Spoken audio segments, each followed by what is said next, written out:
सोचिए, जुर्म करे पति और सजा भुगते उसकी पत्नी और बच्चे, गलती करे बाप और उसकी कीमत चुकाए उसका बेटा। एक ऐसा कानून जो सिर्फ मुजरिम को नहीं बल्कि उसके पूरे परिवार को, उसकी आने वाली पीढ़ियों को भी सड़क पर ले आता था। ये अंग्रेजों का वो सबसे खतरनाक हथियार था जो जेल की दीवारों से भी ज्यादा डरावना था। ये कोई कहानी नहीं बल्कि एक हकीकत थी जिसका नाम था आईपीसी की धारा 61। दोस्तों, इंडियन लॉ इन हिंदी के इस खास वीडियो में आपका स्वागत है। इससे पहले कि हम उस कहानी में उतरें जहां एक ताला पूरे परिवार की किस्मत पर लग जाता था, कुछ जरूरी बातें साफ करना बहुत जरूरी है। हम नहीं चाहते कि आप कानून को लेकर किसी गलतफहमी का शिकार हों। इसलिए सबसे पहले ये समझ लीजिए कि ये वीडियो सिर्फ आपकी जानकारी और पढ़ाई के लिए है।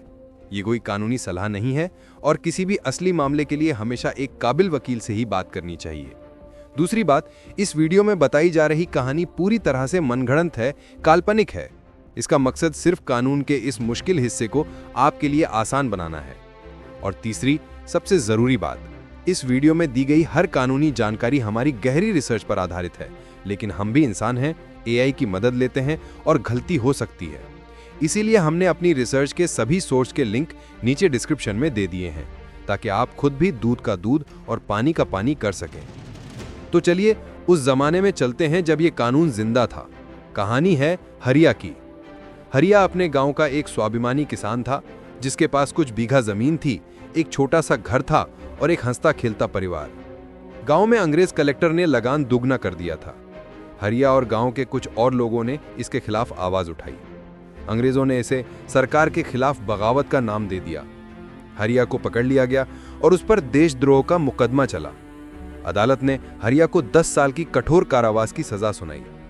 परिवार को लगा कि 10 साल बाद हरिया वापस आ जाएगा और सब ठीक हो जाएगा, लेकिन उन्हें नहीं पता था कि जज ने अपने फैसले में एक और लाइन लिखी थी जो जेल की सजा से भी ज्यादा खतरनाक थी।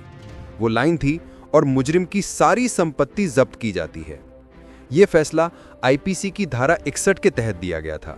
यह धारा कहती थी कि अगर कोई व्यक्ति आईपीसी की धारा 121 यानी भारत सरकार के विरुद्ध युद्ध छेड़ने या धारा 122 युद्ध छेड़ने के इरादे से हथियार जमा करने जैसे कुछ गंभीर अपराधों का दोषी पाया जाता है, तो उसे जेल की सजा के साथ साथ उसकी पूरी संपत्ति यानी प्रॉपर्टी जब्त करने की सजा भी दी जा सकती है।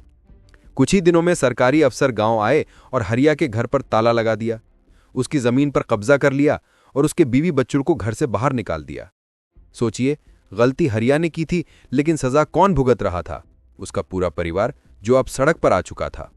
यह धारा अंग्रेजों ने 1860 में आईपीसी बनाते समय बहुत सोच समझकर साजिश के तहत डाली थी।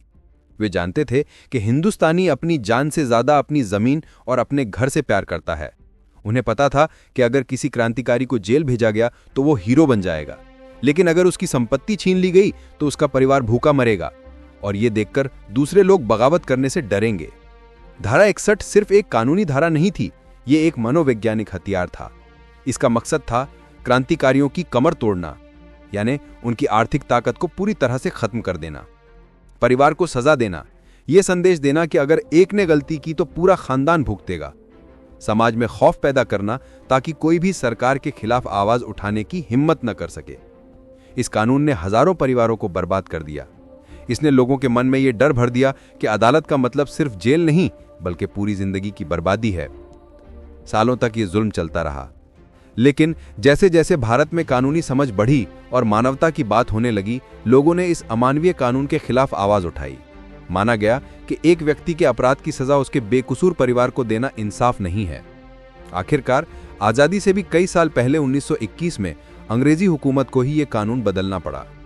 The Indian Penal Code Amendment Act 1921 के जरिए आईपीसी की धारा 61 और 62 को हमेशा हमेशा के लिए खत्म कर दिया गया। यह एक बहुत बड़ी जीत थी।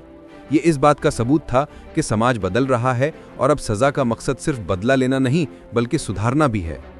आज हमारी नई कानून की किताब भारतीय न्याय संहिता 2023 में ऐसी कोई धारा नहीं है जो एक आम जुर्म के लिए आपकी पूरी संपत्ति छीन सके। हाँ, आज भी कुछ खास कानूनों जैसे भ्रष्टाचार, आतंकवाद या ड्रग्स से जुड़े मामलों में संपत्ति जब्त करने का प्रावधान है, लेकिन वो एक सामान्य नियम नहीं है जैसा कि धारा 61 में था।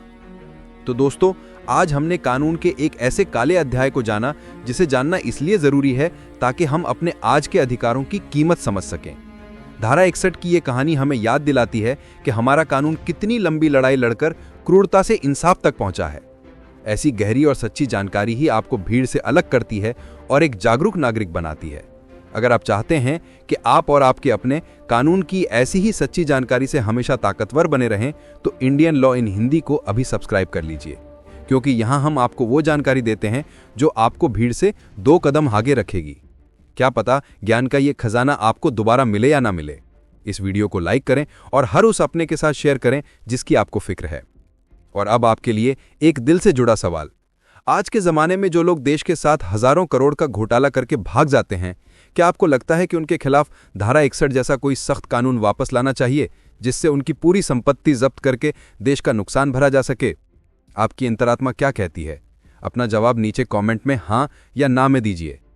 याद रखिए, अपने इतिहास को जानना ही एक बेहतर भविष्य बनाने की पहली सीढ़ी है। जागरूक रहें, सुरक्षित रहें और हमेशा एक न्यायपूर्ण समाज के लिए आवाज उठाएं। मिलते हैं अगले वीडियो में एक और जरूरी कानूनी जानकारी के साथ। जय हिंद।